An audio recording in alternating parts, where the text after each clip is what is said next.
ถูกกันทำสองข้างทางนี้ด้วย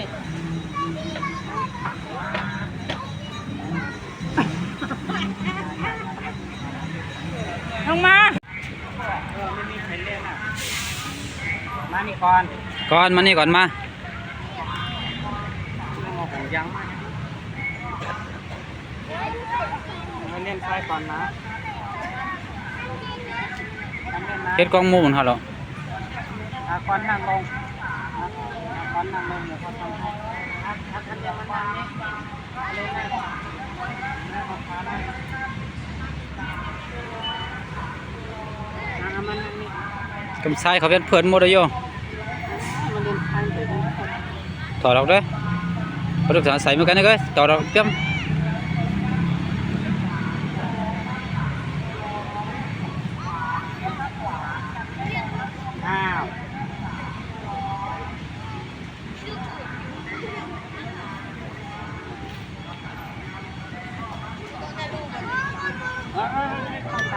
เดี๋ยวเข้าตากันนะ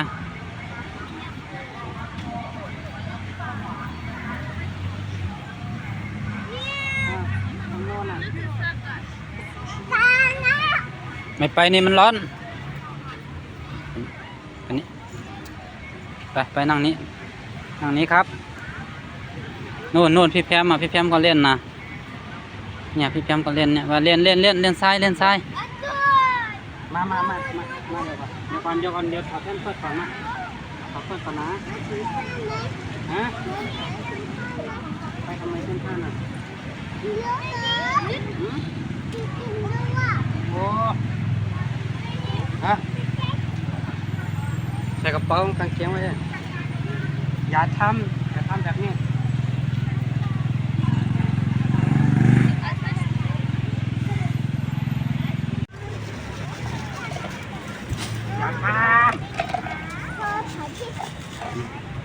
นั่งเล่นนี่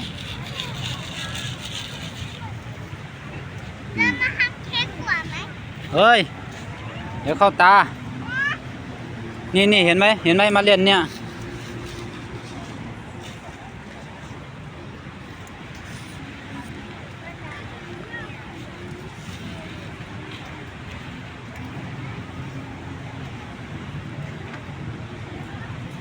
เฮ้ย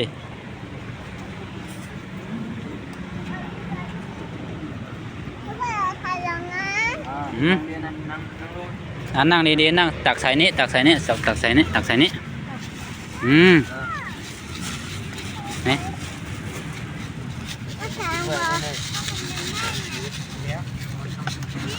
นี่เข้ากันดีกว่าเอาเข้ากันดีกว่า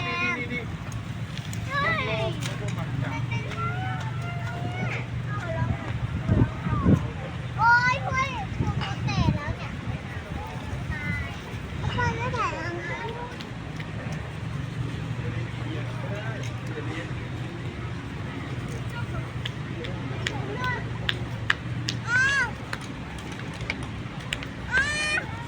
แข็งไปนะโอ้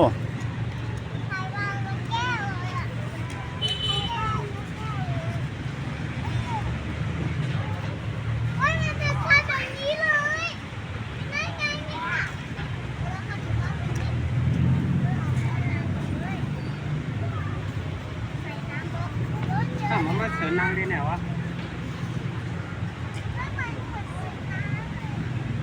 เมื่อกี้เขานั่งนั่นแหละ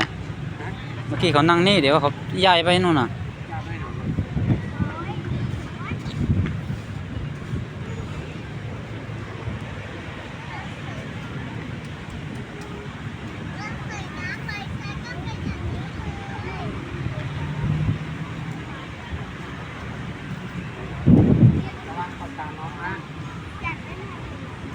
ยังรอของตุ้มครึ่งก่อนของตุ้มครึ่งท่านแม่ให้มีตาลงเรียน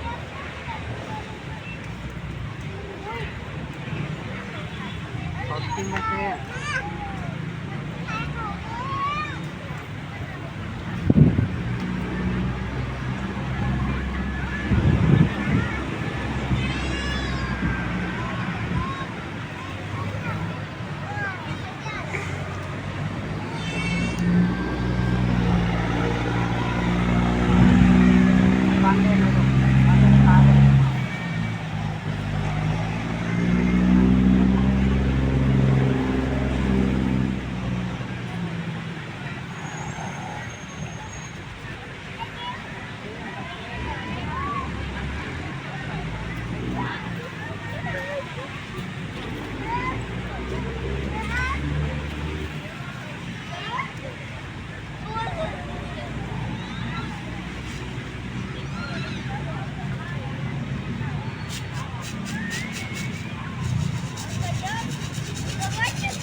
ใส่นี่ก่อนใส่ตรงนี้นี่เอานี่มันเอานี่น้ำตักใส่เมื่อเกทำทุกเจ้า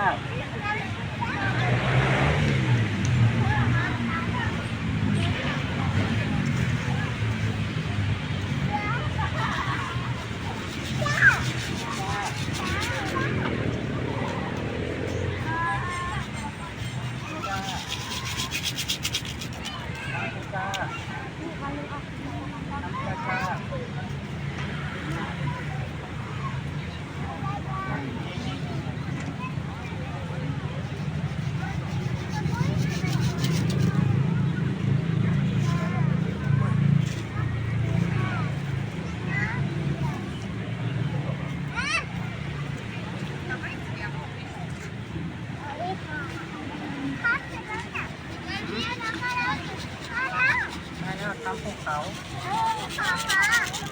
ระวังเข้าตากันนะ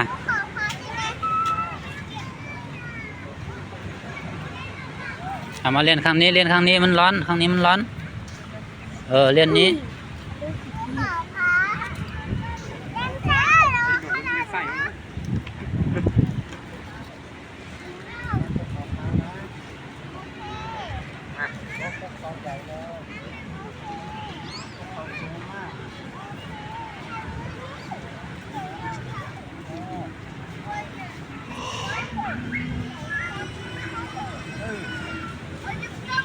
ใส่ก้อนใส่ไอ้พวกนอนนี่นั่งนี่มาเล่นนี้เล่นนี้แล้วน้องนั่งเอาขามา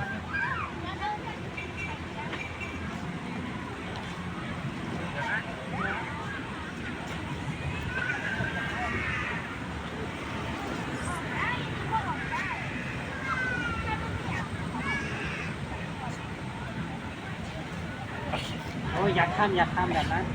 เดี๋ยวเข้าตากันนะทำก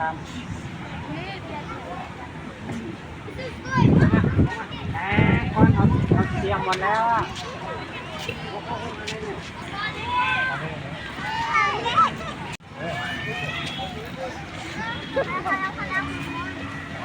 เล่นนี้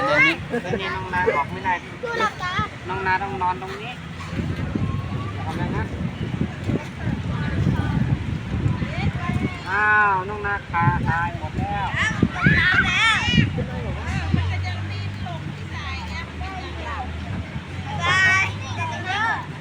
ทำนี่ทำขยับ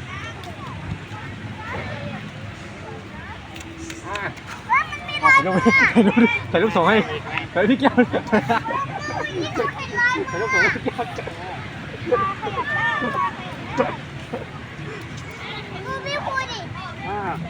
พี่ปูดูน้องนาสิพี่ปูดูน้องนาสิ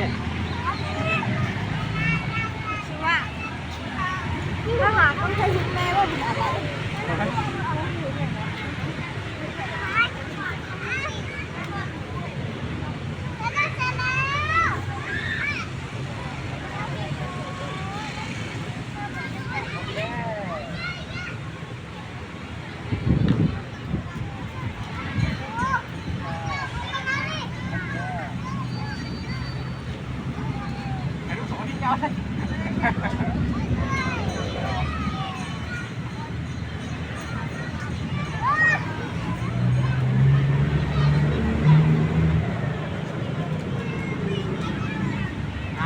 ไม่นิ่วเนี่ย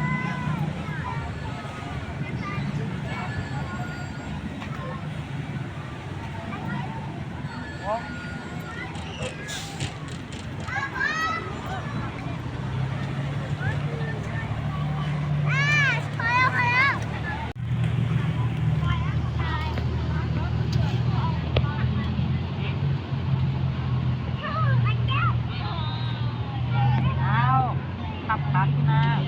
อันนี้ออกไม่ได้แล้ว ไม่ร้อนเหรอ ไม่ร้อนเหรอ อันนี้กลับบ้านเรากลับบ้านเลย นี่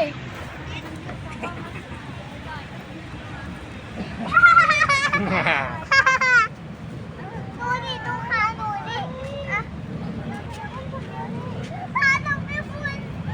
รู้ได้หรอ ลองดูสิได้อยู่ได้ลองดูก่อนได้แล้วค่ะดู ลองดูดิดูได้ ไม่ได้ ดูได้ไหมโอ้โห ป้อนอย่าง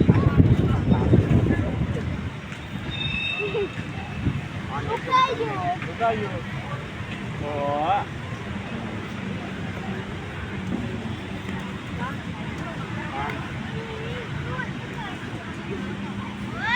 ไม่กินดิ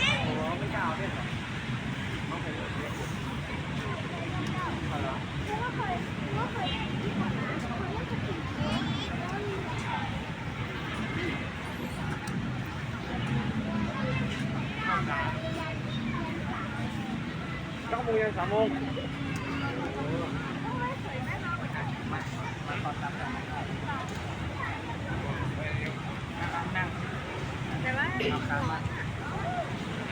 ฝากลูกแม่หน่อยเป็นฝากลูกก่อนน้ำมันก็หน่อยแล้วลูกไปเห็นนะยิ้มหน่อยยิ้มหน่อย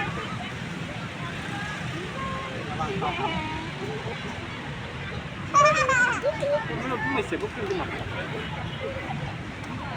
พอพี่กรณ์ก็เดินมาฝั่งบ้าง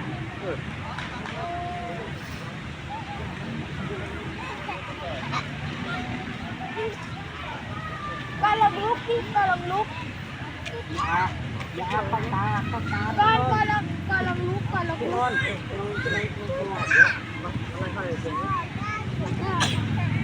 ร้อนขนาดนี้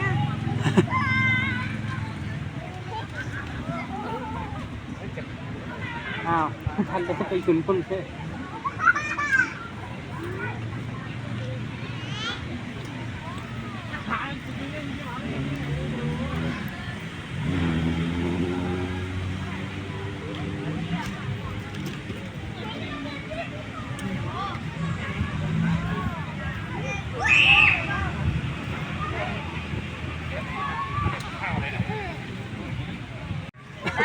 น้องนายไป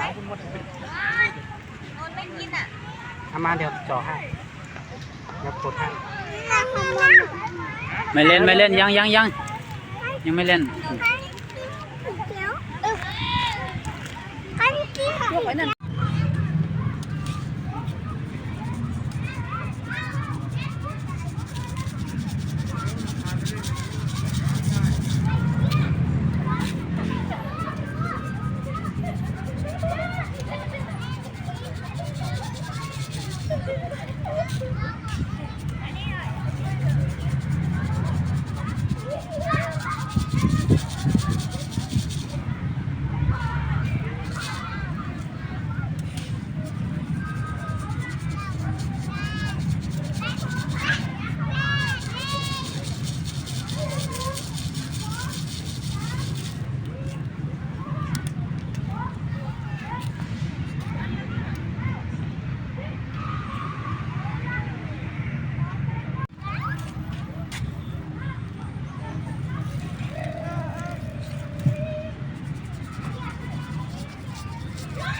หืม